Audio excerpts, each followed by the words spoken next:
Y'all already know what it is. It ain't just because we Super Bowl champions, we ain't going away. We are not going away. We are here to stay. It Trust ain't and because of believe. what? You said it ain't because of It ain't what? because we Super Bowl champions. Oh, I just wanted to It hear ain't it. because of I just that. wanted to hear it. I just wanted to hear it again. Okay, yeah, it ain't because of that. It ain't because of that at all. But look, hey, check it out, man. Hey, we got a good show in for you guys today, man. It's something that we don't normally do, but guess what? We're gonna be doing this today. Meechie, what's up, man? What's going What's on? going on, y'all? How y'all doing out there? Sal, what's good with you? How's with the weather down there in Florida? We know we about 75. We're gonna be about 75 plus 80 today. You know what I'm saying? That's how we do it down here. You know, I got the pool. We already I got the pool. I got the pool out there getting heated up, ready to go. And then you already know we got Gotti back there. You know what I'm saying? What at the party in the party room. That's right, baby. Hey, we got some good weather today. It's gonna be 55 here today. What's the weather over there, Meech? You're a couple hours away from me. I'm in the 30s today, man. The temperature done dropped, man. It's in the 30s. A little piece of snow. Hey, leave it over there. All right, so look, hey man, so look, we got some special guests coming in the house today. You know what I'm saying? Some really good guys. You know what I'm saying? One of the guys, man, is a real true good friend of mine, man. He's been literally he coached my daughter from the age of 5 up until her high school years. You know what I'm saying? And was very successful doing so. And I want to say shout out to him and everything he did for my daughter and for my family. Really do. You know what I'm saying? So I just want everybody, man, to welcome to the stage my main man, Coach George. Hey, what's up, fellas? What's up? What's up?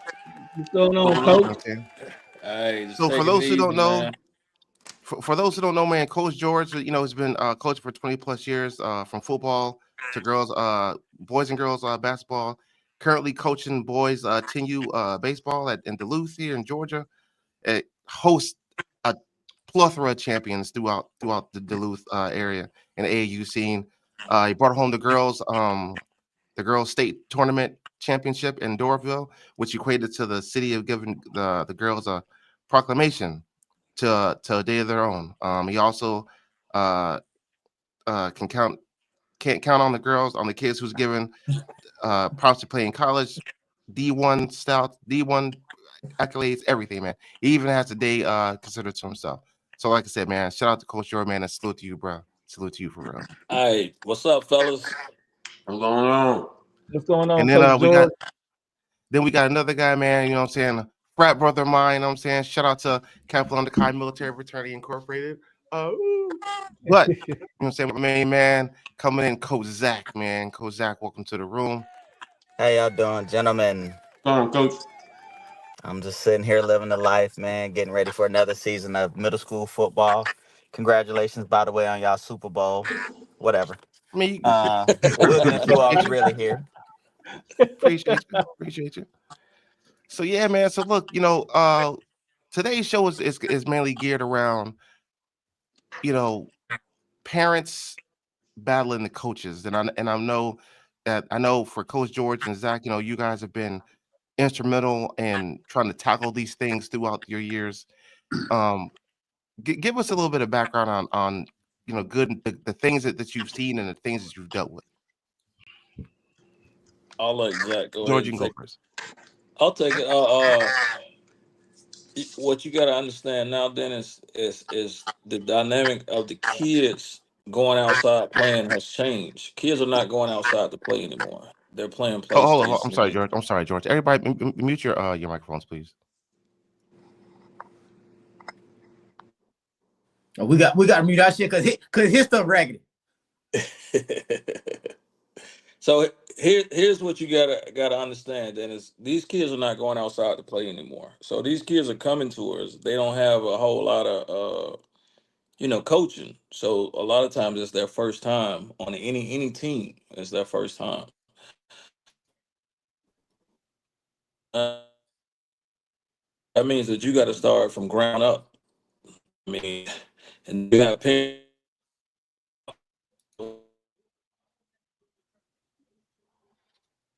Oh, George, I don't know what your connection looking like, bro. I don't know what your connection looking like, but you're coming in and out, bro. AOL dial up. Well, if I'll jump in while George get that taken care of. I I know exactly where he's coming from, especially dealing with youth sports. I've coached youth sports for the last 5 years. Been a part of state championship teams, national championship teams down in Florida, and you get so many kids that have no foundation um, at all in sports. And it's like, have you ever played this before? No. It's like, well, okay. And the problem you get with that is if there is a father figure in the life, because it's a lot of single moms in youth sports, a ton. But if there is a father figure in the life, that father figure thinks his son is way more than what he is. Mm. Like he think he got Lil Ray Lewis, Patrick Mahomes out there, and what he has is somebody that probably should be playing a different sport from football, at least.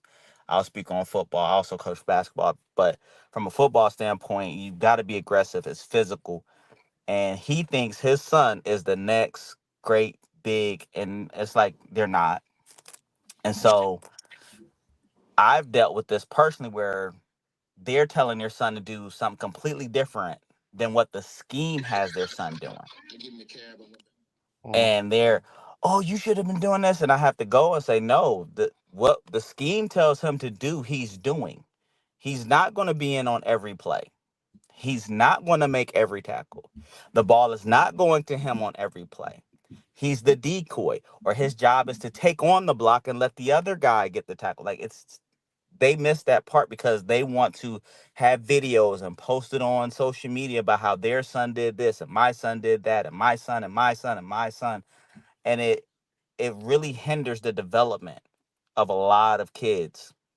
And then the other aspect is when they come off the field, how aggressive the parents are at telling them everything that they did wrong, Mhm. constantly tearing down their confidence. And you got to go back behind them and build it back up. But again, as you know, Coach George said, we're starting from ground zero anyway. Yeah. Like, So go ahead. so George, I'm sorry. So George, back to what you were saying earlier, as far as them not being to go outside. Like, can you just elaborate on that?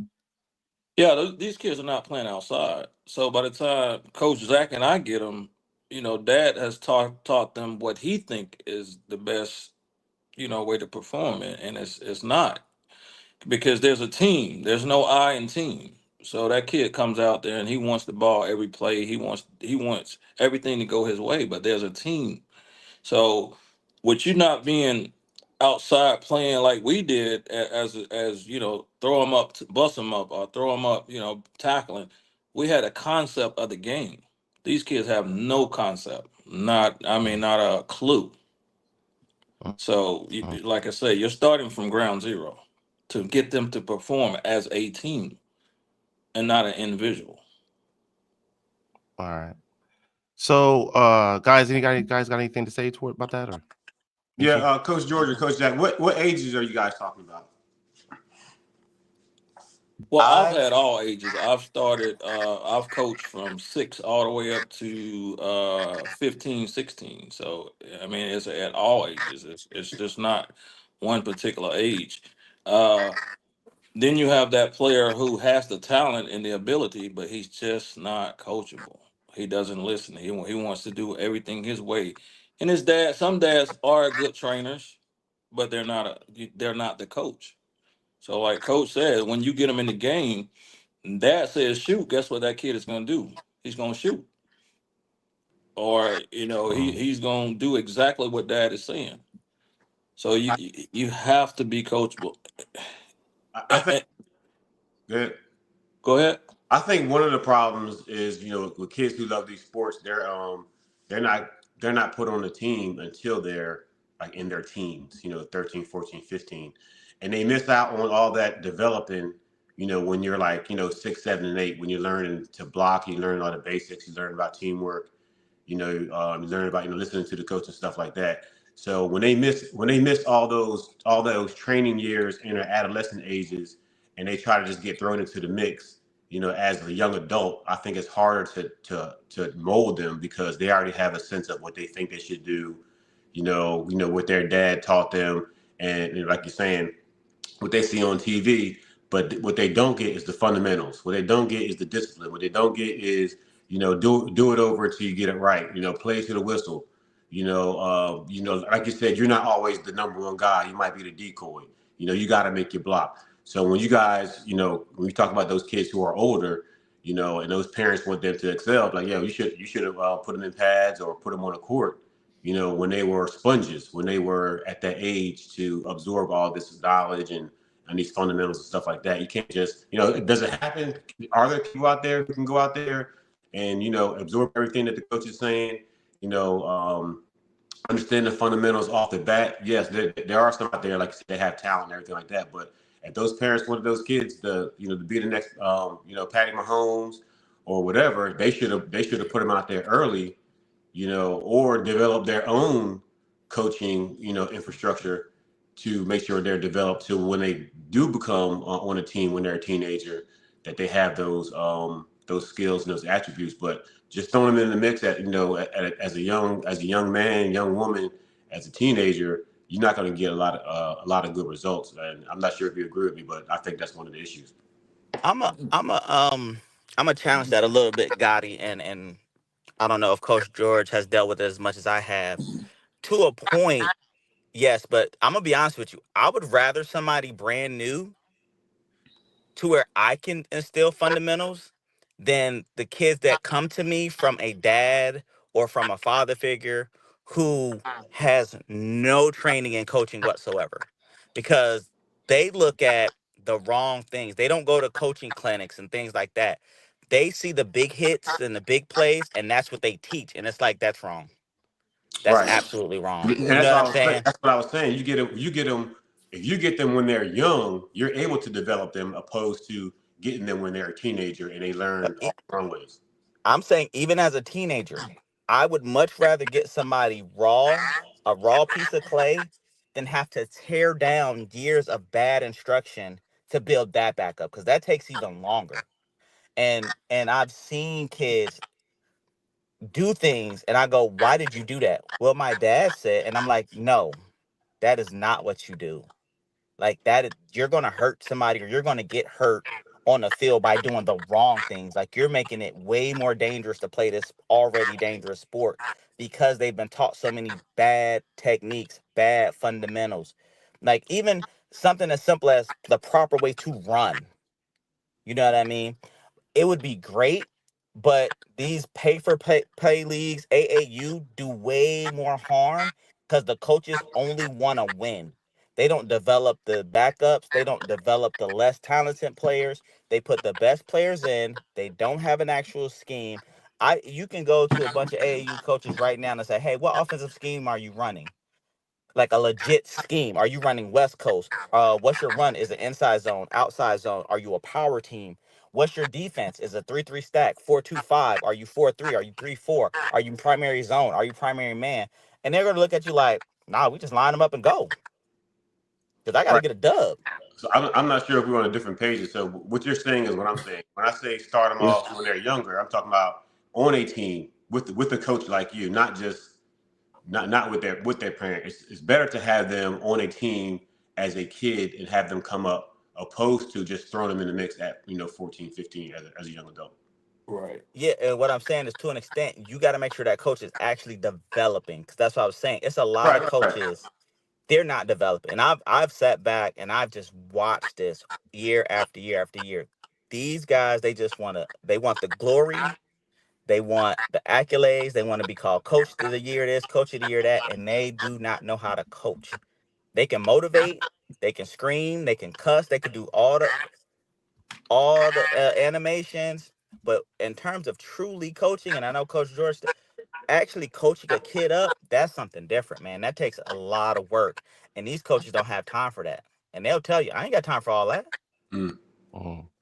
Yeah, it takes a lot of that. Okay. That takes a lot of input, and also that coach has to have the knowledge of what he's teaching. I mean, if you're teaching something and you're teaching it completely wrong, by the time I get that kid, I've seen it in baseball. I get a kid who says, "I'm a pitcher." Okay, how long you been pitching? I pitched on my last two teams. Well, when you look at his mechanics and you see, whoa, well, you may have pitched on the last few teams, but everything is wrong. So now you got to try to teach him how to not open his hips up when he turns the ball. You got to teach him how to get his balance. You got to. He's throwing the ball, but he's not throwing accurate. He's all over the place, and that's a lot of work. Pitching is a lot of work. Same thing with football. You get them; they don't have a proper stance. They're not even getting the proper stance in football. So I mean, it's a lot of little technicality. So coaching is not as easy as the parents may see on the sideline. Yeah, coach, you need to do this and you need to do that. But what are you doing at home? I only have him for an hour, 15, 20 minutes. So you want me to give you a Jalen Hurst in an hour and 30 minutes. What are you doing? And I've got him for say 3 days a week. What are you doing at home? So a lot of this stuff has to be, it has to be taught the correct way.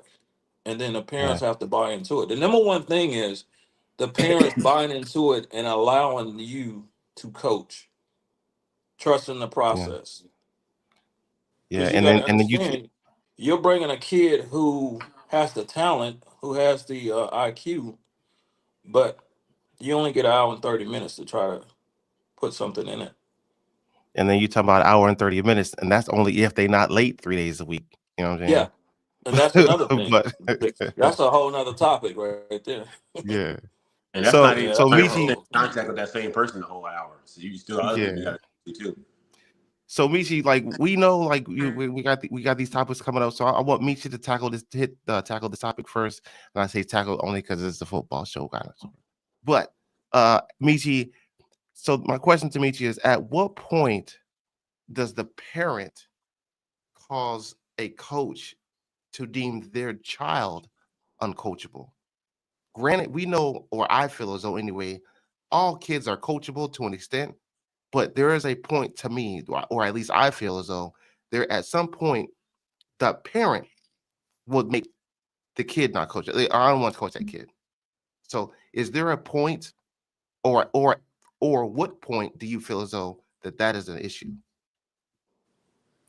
So I feel that, it's sitting back, listening to everybody talk, man. I have to go a little bit more abstractly, because this isn't a subject to where you could just delve into the aspect of football or basketball, right? Because I believe that's one of the problems that we have.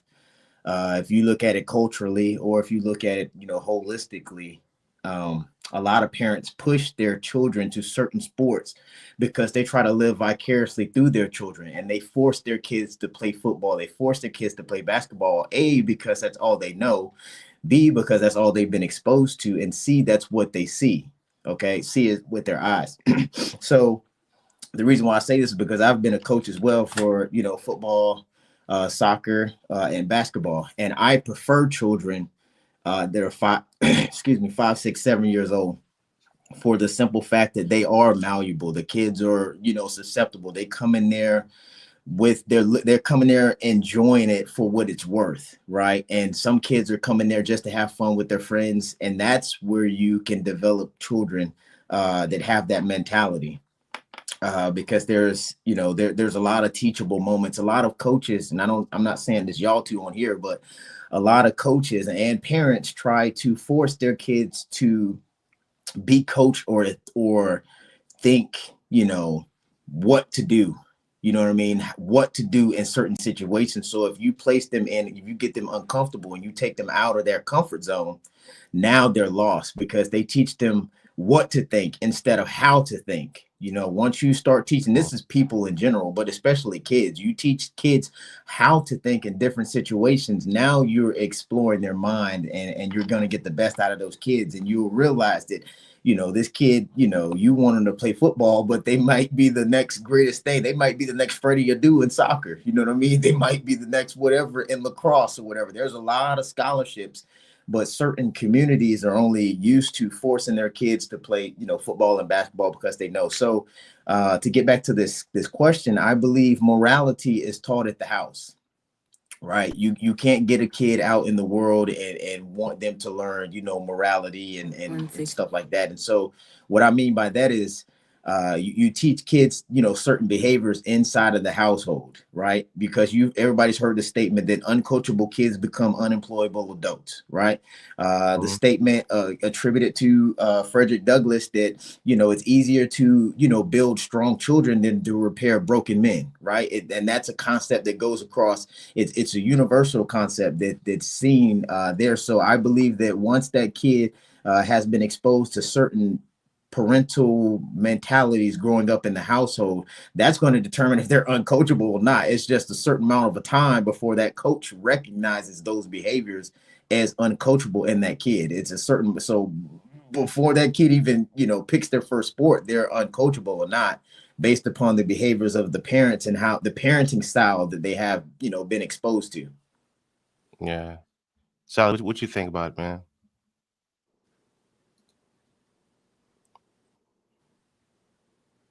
I got you, Sal. Don't worry about it. Got to unmute your mic, bro. A lot of stuff that Meech was saying, he hit it on the head. Where a lot of the stuff starts like a lot of coaches did. A lot of the stuff starts at home. You know what I'm saying? A lot of the stuff starts at home with the parents. The parents, sometimes, if you look at it, most times the parents are the kids' first coaches. Like even at 1 year old, you're out there playing little, tossing the ball with your son or whatever the case may be. You are that kid's first coach.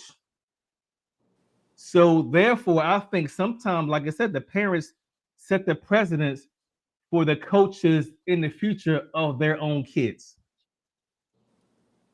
And I just think that, just like I always go back to the military stuff, because that's what I know. We were talking about what Coach Zach was saying. They sometimes would prefer kids that have not even been coached yet at all. They have no fundamentals of the game, because it's easier for them to teach those kind of kids. It's like in the military, we got these MPs and these security forces guys, and they go out and they become police officers. And you go to any police officer, most time the police officer is going to tell them they would rather have a kid that has no kind of military or any kind of police background at all, because they bring a lot of bad habits from what they learned prior to the new job or the new sport, whatever the case may be. So they want these kids that are untapped raw talent that have never been coached before, where it's easier for them to instill the proper fundamentals into these kids where they can, last instead of bringing in a whole bunch of bad habits. And you got to break those bad habits. And then once you get that done, have to really start coaching these kids.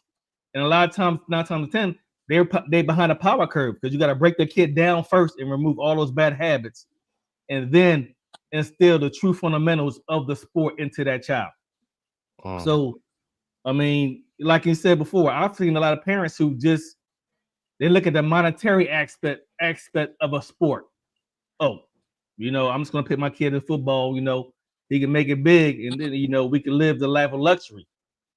Not realizing that, to me, that will hurt a child more than putting a child into a sport that like he actually wants to participate in.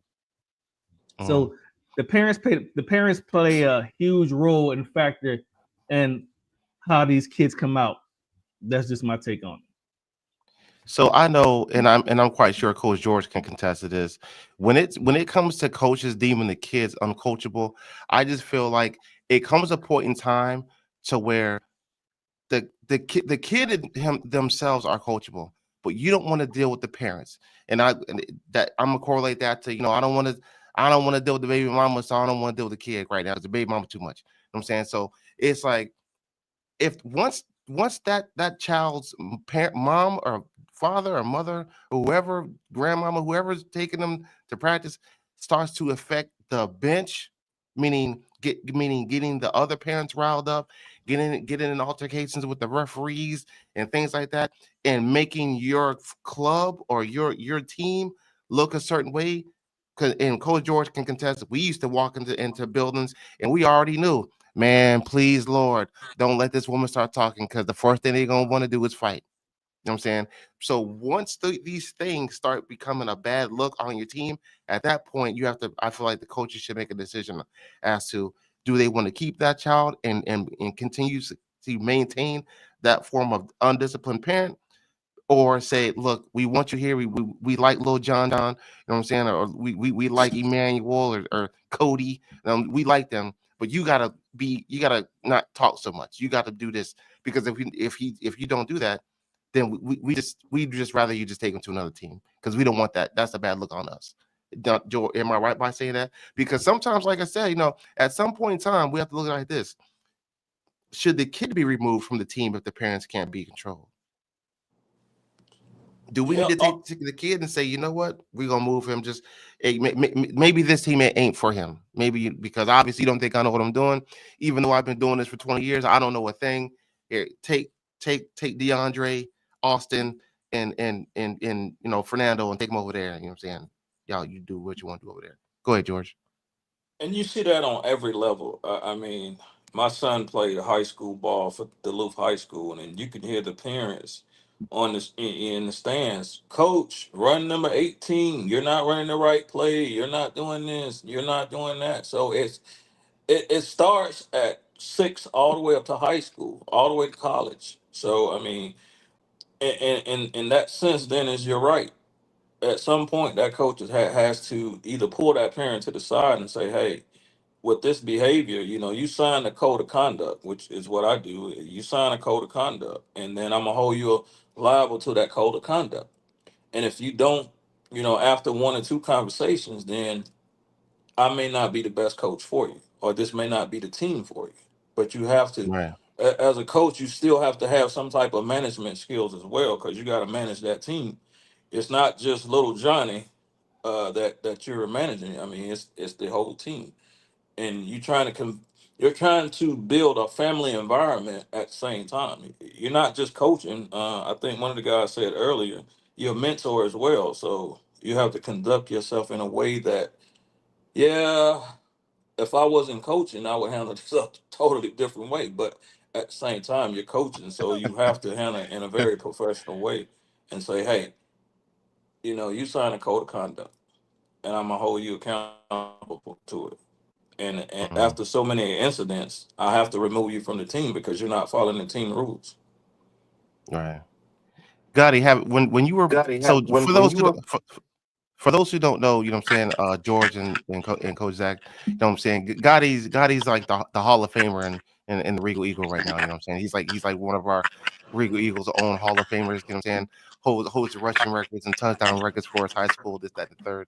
But Gotti, like, do you feel as though, like, have you seen people be removed from their kids' stuff or whatever? No, so not where I'm from. That doesn't happen where I'm from. But as far as this question, these coaches, when these parents yell at the coaches, it's not like a tube that goes directly from their mouth to his ears, right? It's not just the coach that's receiving that message, whatever the message is. Everybody hears it, right? So you got the kid, damn, that's my mom, that's my dad out there embarrassing me. You got the other kids listening, do they feel embarrassed? Do they want to go tease the kid? Are they scared that they might be the one getting yelled at next? You got the other coaches out there frustrated. You got the parents out there frustrated.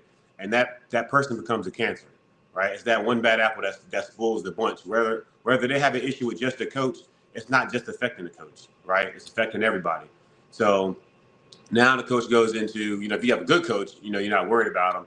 But like George said, if it wasn't coaching, it'd be something else. But you got to conduct yourself, in a manner, that's conducive to the kids, opposite of what that parent is doing. So, like you said, hey, look, this might not be the place. This might not be the place for your son, right? Whether he sucks. If you want to tell it to him like that, that's why he's not in, or because it's you. I'd be straight up. Look, it's you. Look what you're doing. Oh, well, coach, you're not doing this. Okay, well, what you think I'm doing or not doing, we can handle this on a different level. But now you're here at the game time, yelling and screaming, and this is affecting all the kids.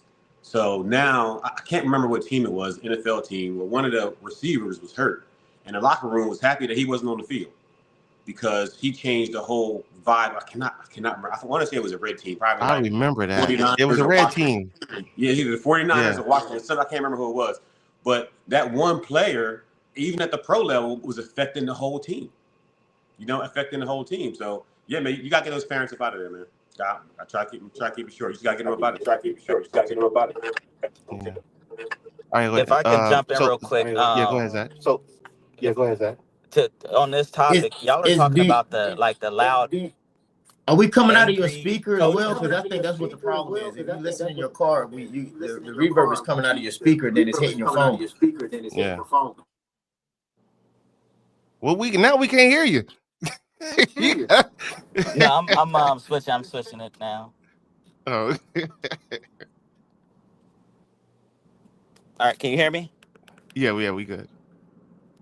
Hold on. About the XM. XM on out here. Hey, but while he's fixing this thing, man, like I keep saying, I'm always go back to it because you don't pick a problem that start at the end. You got to go back and you go back and you go back and you figure it out. And you'll often see a lot of the parents that are yelling at those kids in football and basketball. They're not that as loud about their grades. They're not that loud when the kid is bringing home bad grades and all of this stuff. So this is why I keep saying it's not the issue. By the time you try to address the issue on the field, you're too far gone. You know what I mean? You have to address the morality and the parenting style before the kid even starts playing. Because if the kid gets D's and F's, they're not hollering about that. Or they might be the parent that's going there and they're yelling at the teachers of why, they're giving their kids bad grades, but they don't want to address the kids' behavior and stuff like this. So that's why I will continue to say it starts in the household. The morality starts at the household with the parenting styles and stuff like that. Can y'all hear me now, fellas? Yep. Yeah, we good. Okay, what I was gonna say is I know y'all were talking a lot about the negative or the loud parents, but what about I'm gonna touch about the parents who baby their kids, right? So we ain't on that yet. We're not on that yet.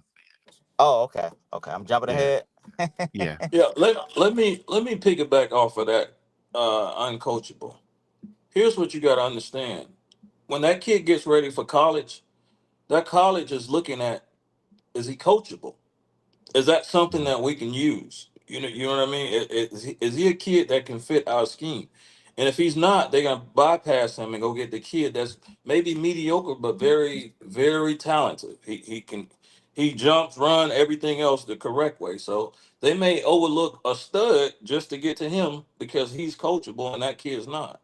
So it's at every level. But the main thing is at colleges, they're looking for kids that are coachable. That's the first thing that they're looking for. A coachable kid. Is he coachable?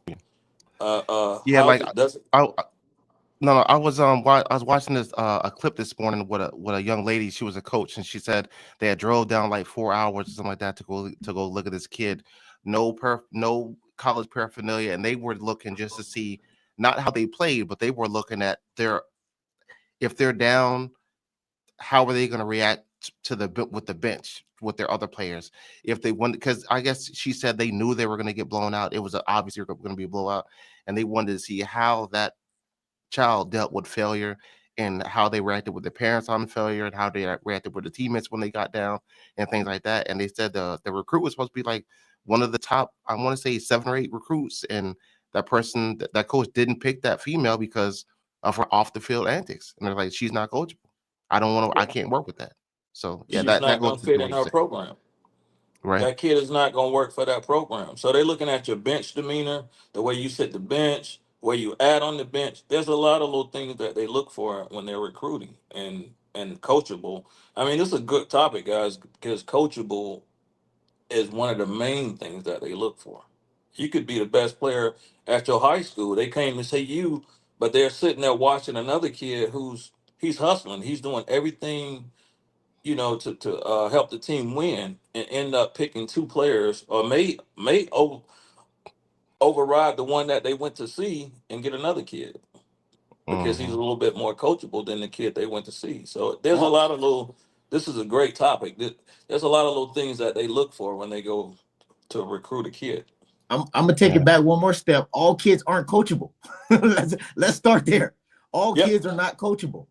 In that sport, in that particular sport, you're right. In that sport and life and in general, because of the things that they've been exposed to And so you try to put these kids in these certain situations, for one, like I said, to try to make them good. Let's take it back again, put the bus back in reverse again. Let's look at the odds of, a kid actually making it to the NFL, a kid actually making it to the NBA, which is even more stringent. Out of the millions of kids that play football throughout the year, and like I said, don't make it seem like I'm just trying to be, devil's advocate a little bit, because we do have the coaches and they're giving the coaches perspective. So I'm giving it to you from, a psychological perspective or a research scientist perspective of the kids that won't make it, but the people don't realize that their kid isn't as good, and now they're putting all these extra burdens upon these kids. Like Coach Zach said in the beginning, you're forcing these kids, and you're going to only drive them further away, and that's going to close them down. Not only in football, a sport that they might not be good at or don't want to play,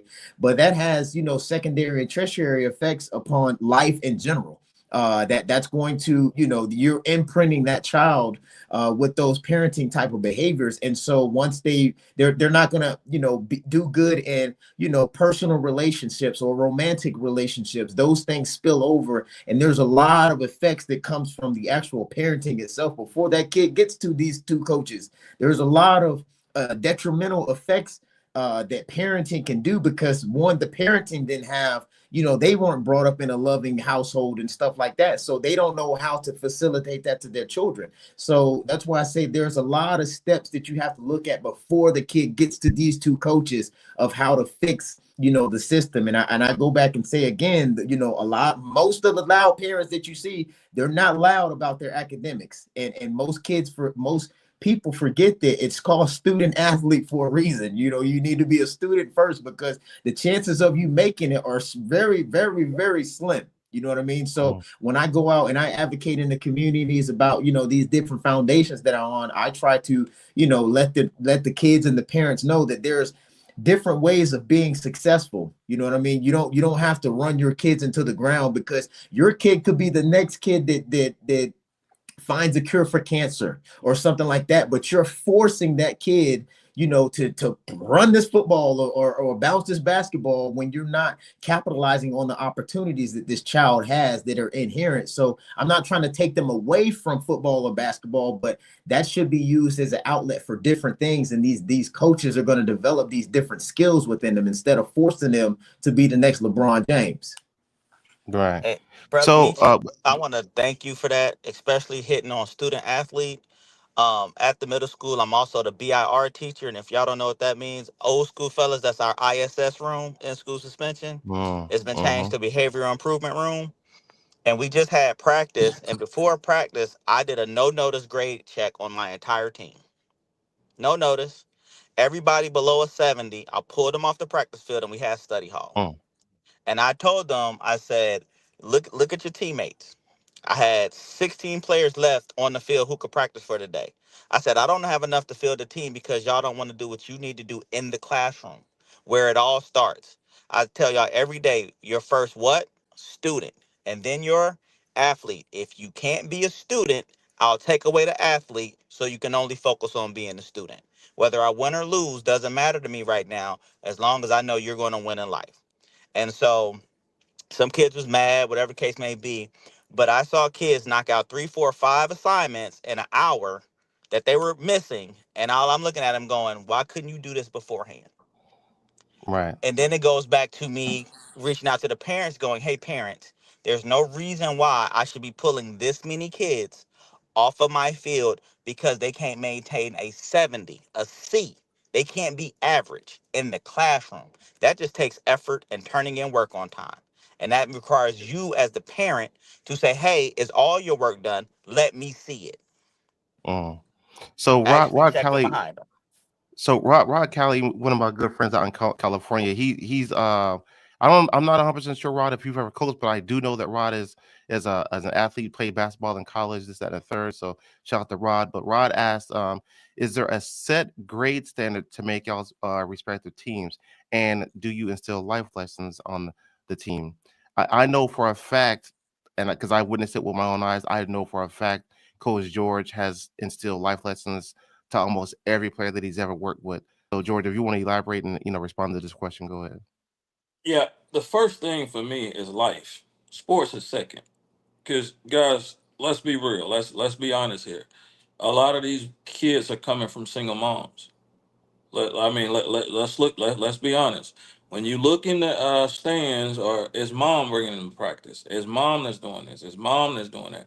So you may be, for that young man, you may be the only male in his life. So that's doing something positive. So you have to. I still coach now because it gives me an opportunity to reach a lot of kids who are, who needs a positive male figures. So my thing is, at one point, I think somebody said it earlier, you may not make it to the league, you may not make it to college, but at the same time, I'm going to teach you how to be a upstanding young man and how to carry yourself in the right fashion. My thing is, your mom opens no more doors. She take out no trash. I mean, it starts there. Just like you said, it starts at home. It starts at home. But again, let's be honest, guys. There's a lot of single moms out here with these kids that's bringing them to practice. So you have to Uh-huh. start, like you said, with life lessons outside of sports. If you can get that, that kid is going to be very coachable because he's listening and he's learning outside of just coaching. Uh-huh. Coaching is every day, all day. It never stops. You go to work, you're still coaching. I mean, it don't stop. Yeah. So to slide off to the next topic we got, I want to say it's should coaches be considered a protected person? Sal, you want to elaborate on that one? That was my question, dude. Oh, my bad, my bad. So, like going with Coach George said, if I was a coach, things would go a different way. But these coaches are out there. You got all these parents behind you. You know what I'm saying? You could be on school grounds. You could be out in the city, and you never know, where these parents are. You don't know all of them. You can look at college games. After the game, the coaches are escorted off by security. Because they need to be protected. So my question is, do you think these coaches should have, a different consideration other than just being just being a regular person in the community when it comes to, well, not when it comes to these parents, but because of these parents who are unruly, do you feel like at some point you can be defenseless because there are so many people out there that you don't know who have a problem with you? You've seen the clips of the coaches getting attacked on the basketball court by parents and stuff like that. And for me, I think that coaches should be given a different consideration in that aspect of kind of being like a protected person, like considered like a non-combatant, if you will. That you're vulnerable. You're vulnerable in these situations, and it's not road rage. Road rage is you going back and forth with somebody and it escalates. You could be out there, like I said, walking, going to Walmart, and you see somebody's uncle sees you who you don't know. His homeboy. His nephew got you to the 1 yard line, and they ran a tush push, and the quarterback got the touchdown, and the uncle mad. Saying now he gonna go upside your head. So in that regard, you guys think that the coaches deserve a layer of protection because of the possibility of getting into some type of altercation, and I ain't talking about no straight up altercation face to face that somebody might come up from behind you, in a situation, hit you upside your head. Do you think these coaches should get an extra layer of protection from as far as what the law may say? I know for me personally, I have very open communication with my parents. I speak with the parents regularly. I let them know updates on what's going on with their child, why they may not be getting as much playing time, whatever the case may be. Um, for me personally, no, but I definitely see it on higher levels. I would say big time coaches, college coaches, big time high school coaches, programs that, we all know you got the good high schools and you got the hood high schools. And so I think that needs to be taken into consideration. But I think as a coach, your job is communication. That's your number one job is communication. And that's with your players, that's with your staff, that's with the parents. You have to have open lines of communications. And a lot of times you can quell that. You know what I'm saying? Like I had an issue last year, and it was in my group band app, and I just pulled the guy to the side and said, hey, Instead of doing it in an open forum, here's my number, talk to me, what's going on. But we know emotions can run hot and things of that nature. But for me, no. Personally, no. But if you're in those areas and you getting it, yes, I can definitely see a need for it. Yeah. Let me pick it back off of that. I think, in a sense, it just depends on the area that you're coaching in, because certain areas can get a little out of hand. But I don't think that is really needed unless, at a higher level, like colleges and professional. But from the recreation standpoint or AAU standpoint, I don't think so. And the reason I say that is, if you are doing your job as a coach and being fair and stand up guy, most of the time when the people see you, they're coming up to have a conversation with you. They're not coming up to you with a whole lot of aggression. And if that kid, if there's a parent coming with the aggression, that's the parent that you had removed from the team because they wasn't following the code of conduct. So those are the parents that you see those coming. They're the loudest in the stand. You see that before it gets to that next level, what they got to approach you. So in that aspect, I'll say no, but it's a possibility. If you don't manage your team, somebody will come up from behind you, like you said, hit you in the back of the head. But there again, you have to be a team manager. You have to see that. You have to see that from that kid. That parent. He's the loudest at practice. He's doing the most. He's always, he mad. But that doesn't have anything to do with your coaching. That's just who he is as a person. And you see Mm-hmm. that. There are some people that just angry at life. The world is out to get them, and just for some reason you have his kid on your team. So you have to see that. Once you see it, Yeah. you can eliminate it with the simple code of conduct. Everything I do has a code of conduct.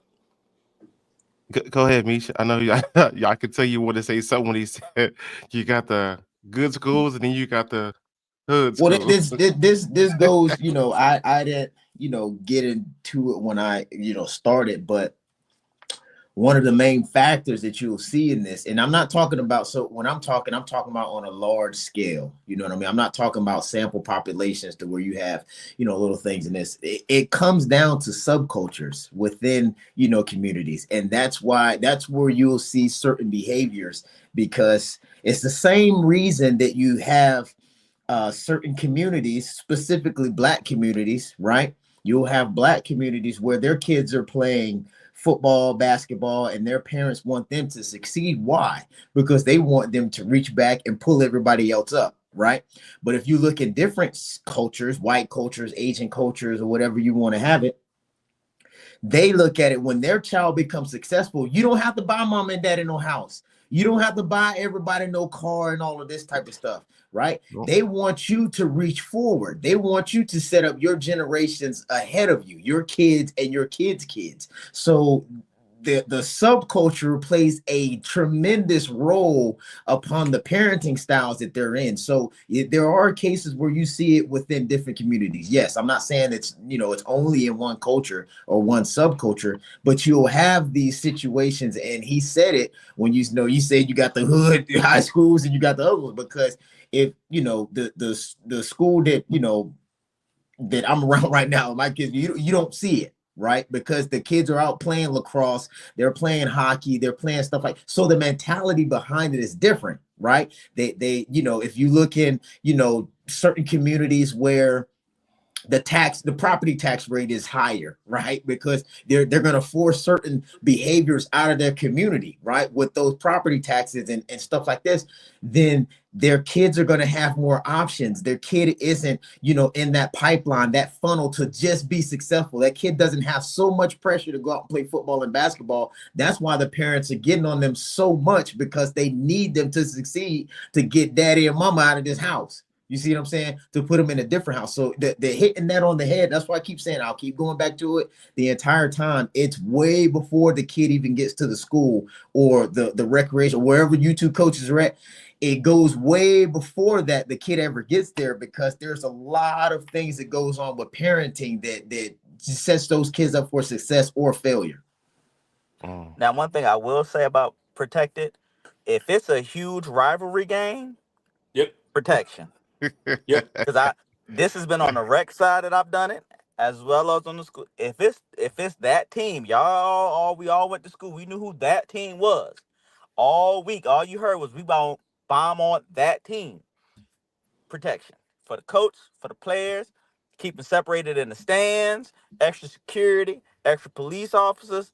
I need the whole nine. You know what I'm saying? And I've seen that in the hood, as well as when I was stationed in Texas. Texas is crazy about sports. Texas is crazy about sports, especially Little League. They get crazy. I was there when Adrian Peterson declared to go to UT. Oh, they did not like it. I mean, Oklahoma.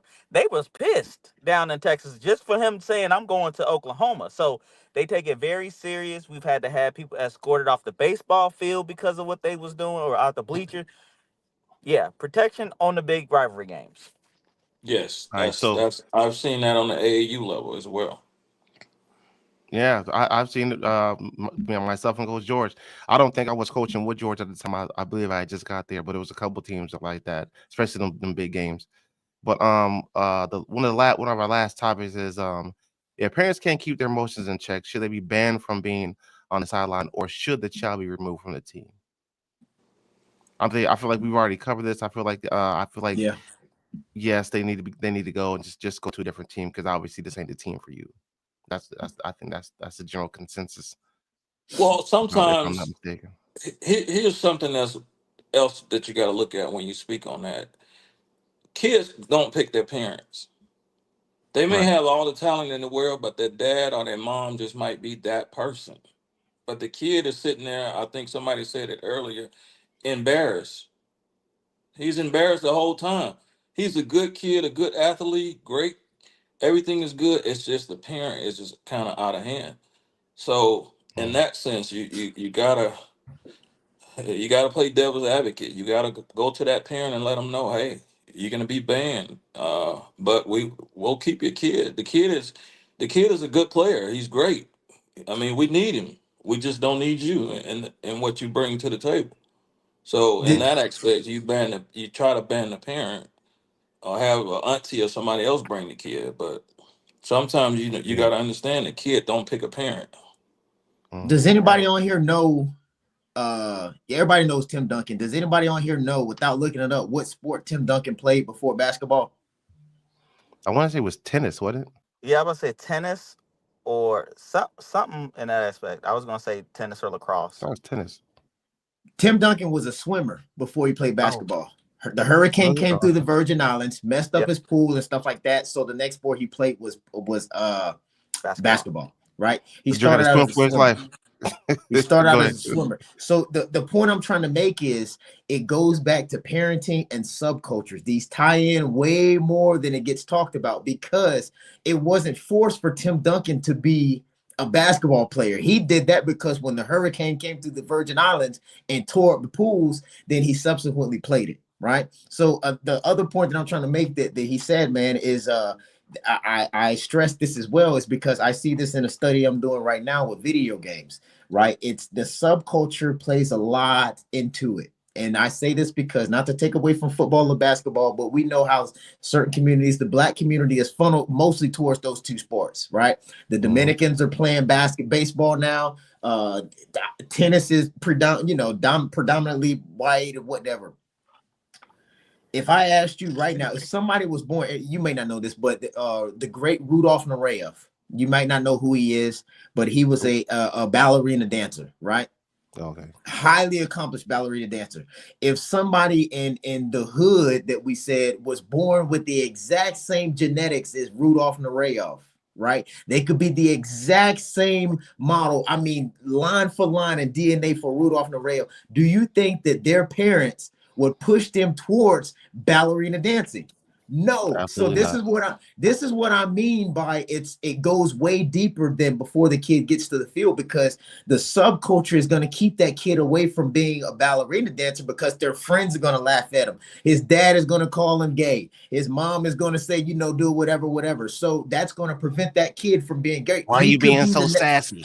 He could be the next Rudolph Narea. The guy wasn't gay at all. He just was an accomplished ballerina dancer. But the point I'm trying to make is the parenting styles that we have and we impart upon our children has way more effects, mostly detrimental in these cases, because we don't realize the effects of our, strong parenting style that we have, the yelling, and we just trying to be passionate and this and this.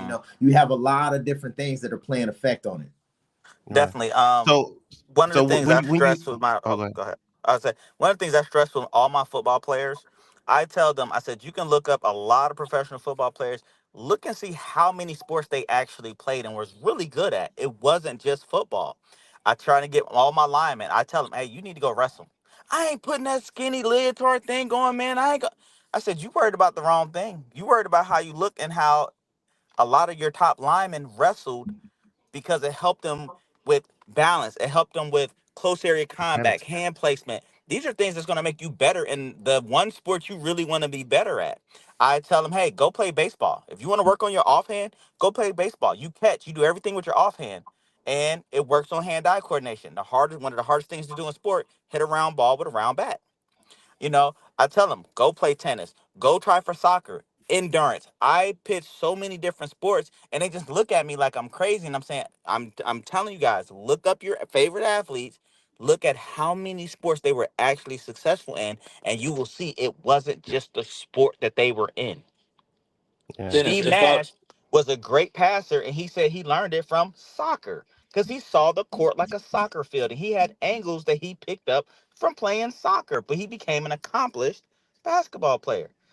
But, they don't feel like they have access to golf. They don't feel like they have access to tennis. They don't have access to lacrosse. And the parents don't want to pay because to go on those travel teams, it costs. My daughter was in gymnastics for 7 years, and oh my God, I had to get a second job to pay for that. Do y'all know who drafted AJ Brown before the Titans?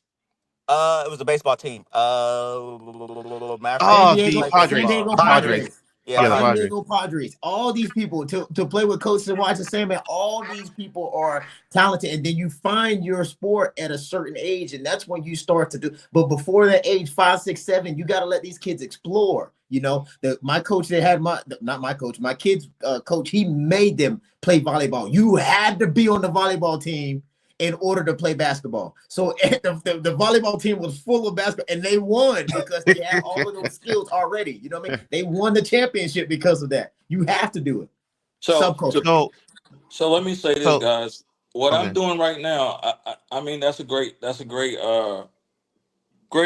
topic. What I'm doing right now, I've got kids that they play all 3 sports year round: baseball, basketball, football, and they wrestle. Some of them wrestle. So, I mean, that's just what I do. Parents, let's get an understanding. These kids they're not very athletic, so we're going to develop them into athletes, and then they'll become coachable because they're putting in the work. So they go baseball, basketball, football, baseball, basketball, football. Some of them wrestle, some of them swim. I have 2 guys that swim. I've got 2 or 3 that wrestle. So you guys you're absolutely right. You have to give them an option. You have to. You down in Atlanta, Coach George? Say it again. You live in Atlanta, you said? Yes, sir. Yeah. I hear that sound coming out. I hear that. I already knew. Hey, he said they wrestle. Well, I said he's from the South. Yes, sir. Yes, sir. Yes, sir. Born and raised. That's it. Hey, me too. I ain't picking on it. I'm just saying I can hear it. It's a yeah. Hey, when I seen you and Gotti laugh, I said he talking about wrestling. Yeah, I knew it. Yeah, they do it all, man. They do it all because, like I said, they're not getting outside. We have to understand that. They're not going. This generation don't play outside. Think about the neighborhoods that you ride through, and you see the kids out there playing. You don't. Until Halloween. You don't have neighborhoods no more. You have communities, so there's a difference. You don't see them until Halloween. That's it. Yeah. Still in Kansas. Hey, that's it. So the point to expound on the point that y'all making about kids not going outside, it also has medical disadvantages to them when you see them coming into the military and stuff like that. This is why kids nowadays get shin splints easier. They break their hips easier and stuff like that, because when you're playing as a child, medically and physiologically speaking, you get out there and you're making those tiny fractures in your bones by jumping off the porch and doing all this stuff and get tackled. That makes your bone density stronger, and therefore you're not as susceptible to injuries once you get at that age when you're doing it, getting hit and knocked around and stuff like that. We see it in the military as well, so it has a lot of effects versus just the sportsmanship or the discipline aspect. Yeah, and that goes So, back to so a point I wanted to make way earlier about the parents babying. I literally had to send a parent off because we're just doing push-ups, and she comes running on the field to put a cloth under her son's hands so his hands wouldn't get dirty. And then when we're running gassers, she comes over to give him water, and I have to send her off. And she's Yeah. like, "Don't look. If you're getting tired, you don't have to run that fast. You don't have to try that hard." And I looked at her and I said, "Why would you tell your son he doesn't have to try hard at something he wants to do?" Well, you don't have to stay up with him. He has asthma. Ma'am, this ain't my first time coaching somebody with asthma. You're on the sideline. You got a pump. He will be fine. 2 days later, so she stopped coming to the team. so Well, that leads me into one of our last topics, right? And it says Rod had I had this up earlier, but I wouldn't put it in now because it's a perfect segue. But how many parents have you pulled to the side and said, "Look, may not be for you. Like, yeah, he's a good guy, and we know he wants to play this game, but this may not be his sport." I try not to. I try not to. Any kid that signs up, Dennis, I try to give them a fair chance. Absolutely. So, um, that's my last option. That's when I've gone to every measure that I know how to alleviate the problem, and if I can't, then that's going to be my last option. But that's after I've tried everything I've given this, because the kid may want to play, and the kid needs to play because he's isolated. And I go back again to say that, like you said, the mom ran out with the towel to put up under the kid's hand. You have to understand from a single parent, uh, uh, single parents, they need help, and they put them in the sports. Like I've found that a lot of women wait till he's about 9 years old and no grit. He's not tough. So I'm gonna put him in the football. But man, you put them in football at 9. These kids been playing football since they were 5 years old. Say that coming, they're gonna knock his head off because this is first year. He don't want no contact. So And we've seen that. yeah, so in that aspect, I try to bring the kid along slowly, but let him. Sometimes a kid just want to be a part of the team. He just want to be a part of it. He knows his role. He knows that he's not the best. If you ask him, he'll tell you who's the best kid on the team, and he's not gonna say himself. So sometimes he just want to be a part of the team. So if it's one of those cases, and I try to keep him close by me so I could kind of work with him a little bit more one on one. But that's my last option. That's my Yeah. last option. So, us, man, we like to keep things funny, and this is literally like the very very last question, and it's one that again my homeboy Rod always.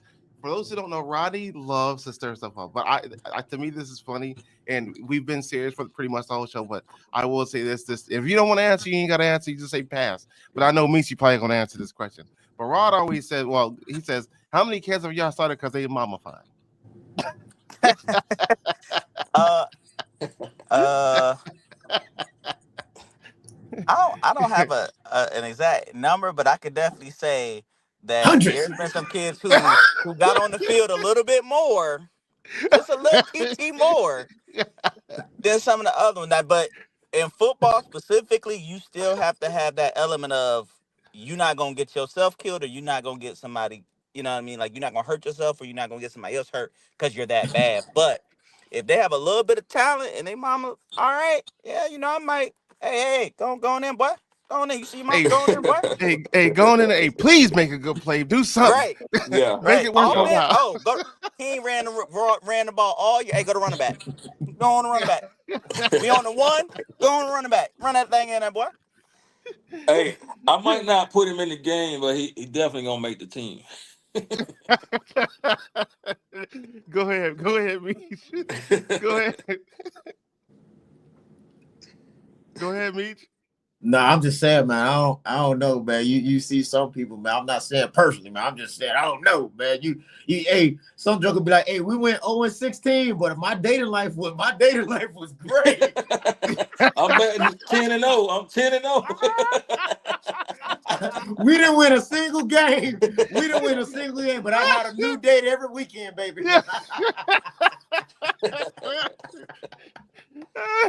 Hey, it's funny though. But some coaches, they do that, but it can backfire. It can backfire on you. So, but I mean, I may not put him in the game, but he may make the team. Yeah. All right, so at this time, man, we like to have our shows, man, that we be an hour or less, but anytime we have good commentary like this, man, it always helps. But look, grand closing, man, Meechie, what you got to say, man, for the people getting up out of here? I appreciate y'all, man. I ain't put it out there yet, but some of these people on here won't see it when I do it. When I do it, but hey, shout out the guy down here, man. He sent me the newspaper for the Eagles. I gotta get it together and then I'm gonna post it up. He sent me the Philadelphia Eagles Super Bowl thing, so I wanted to shout him out here in front of all of our millions of subscribers. That's right, subscribers, man. That's right. We got we got 6,000 people over here. Hey, I appreciate it. Sal, you got anything, man, on the way out, bro? Just want to shout out to all our loyal fans out there. Keep watching, keep looking for. Like I said, just because the Eagles Super Bowl season is over right now, we still got more topics to discuss.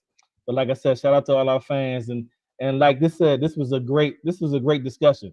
This is a great discussion. I mean that this headlines sports at a different angle, and I appreciate all you guys coming on. Appreciate everything. Thanks a lot. Yeah, for sure. Gotti, what you got, bro? Y'all mute.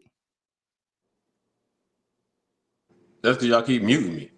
I just want to thank everybody for tuning in. Reverb. Definitely want to thank the coaches for taking the time out and giving your perspective on the topics that we have with your your vast knowledge and your experience with the kids.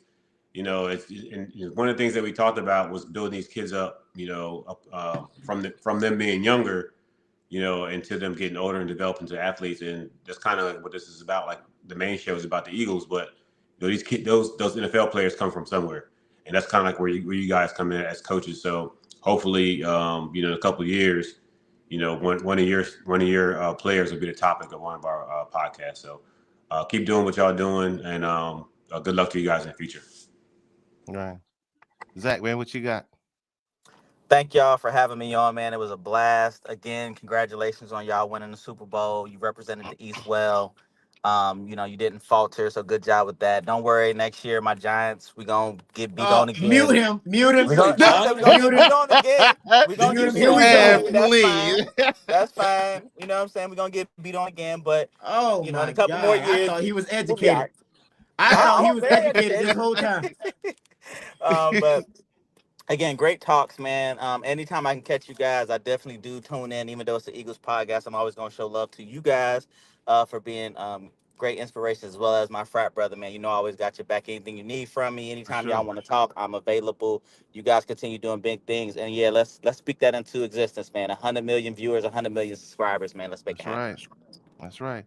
George, what you got for the people on the way out, bro? Hey, just remember, Eagles, it's for a year. We're the champs for a year, not just for it's a whole year that we can ride this wave.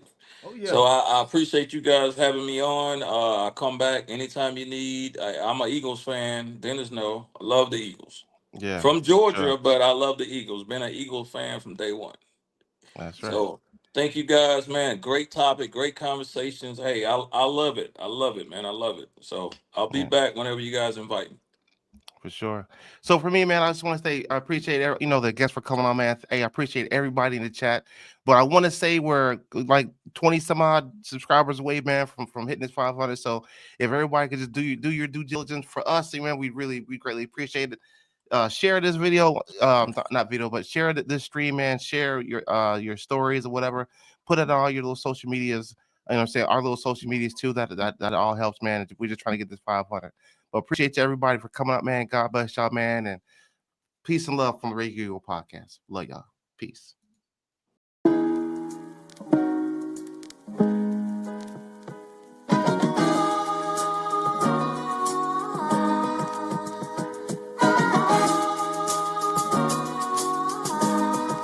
Othello on the beat.